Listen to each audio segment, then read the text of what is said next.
waxaa maanta taageero mug iyo miisaanle ku soo afmeeray ololihiisa doorashada golaha deegaanka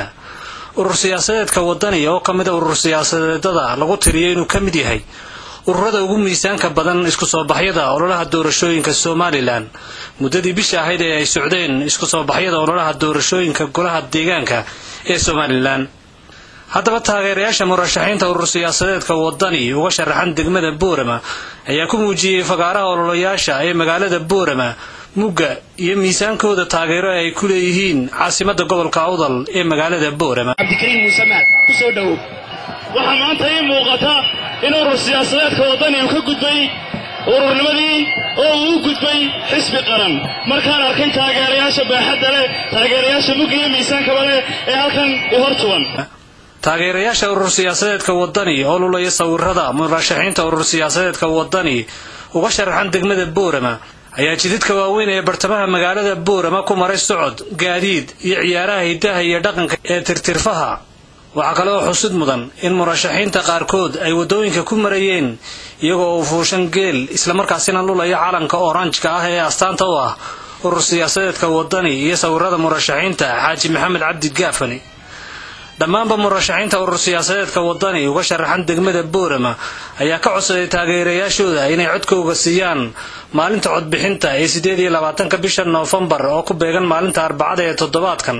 waxaana ka mid ahaa codsiga ay jeediyeen anigoo ah Maxamed Cabdi Gaafani lambarkaygu uu yahay 613 ummadda halkan taageerayaashayda waxaan u sheegayaa inay sida ay maanta u soo baxeen si kasii badan u soo baxaan 28 haddii ilaahay ka dhigo. magacaygu waa Maxamed Muumin Aadan Kacab waxaan ka mid ahay 22 ka sharaxan xisbiga urur siyaasadeedka wadani. waxaan maanta weydiisanayaa dhammaan bulshaweynta ku nool magaalada Boorama iyo dhammaan degmada Boorama inaad codkiina aad siisaan oo aad u codaysaan lambarkayga oo ah 615 anigoo ah musharax Cabdilaahi Ibraahim Farax lambarkaygu waxa weeye 604 aad iyo aad baad u mahadsantiin. waxaan leeyahay magacaygu waa Kaysa Umar Cabdi lambarkaygu waa 609 waxaan doonayaa walaalayaal inaad codkay siisaan. waxay doonaysaa maanta degmadu qof weheliya wuxuu noqonayaa qof aqoon-yahan ay u doorataan. walaalayaal waxaan leesheegayaa taageerayaashayda inaad aad iyo aad igu codaysaan lambarkayguna waa 609.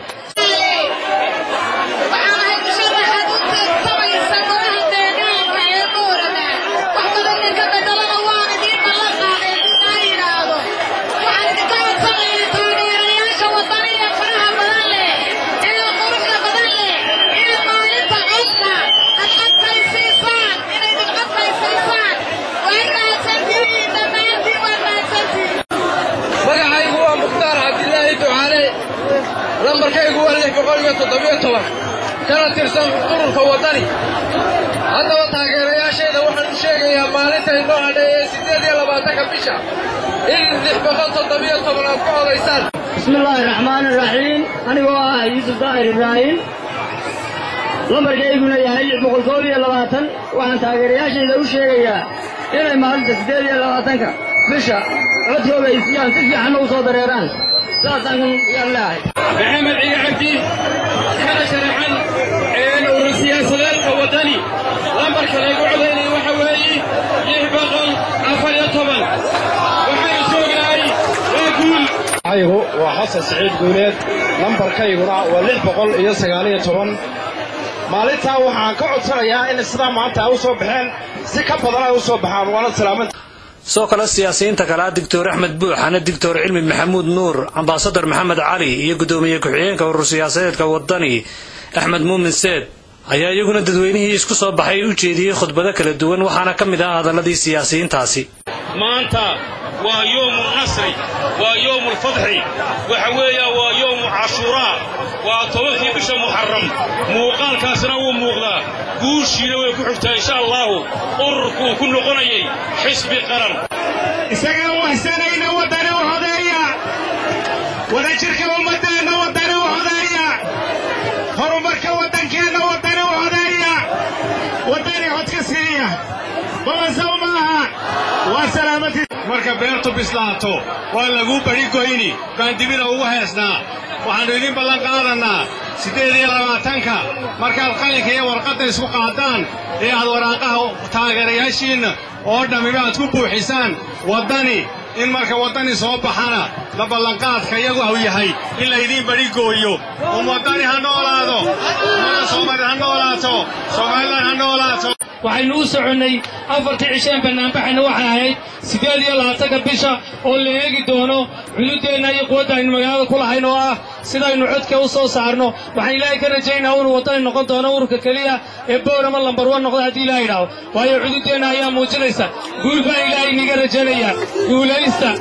aad iyo aad baad mahadsantihiin si kastaba ha ahaatee isku soo baxa lixaad kale ay muujiyeen taageerayaasha urur siyaasadeedka waddani ayaa loo odhan karaa waxay tilmaan u tahay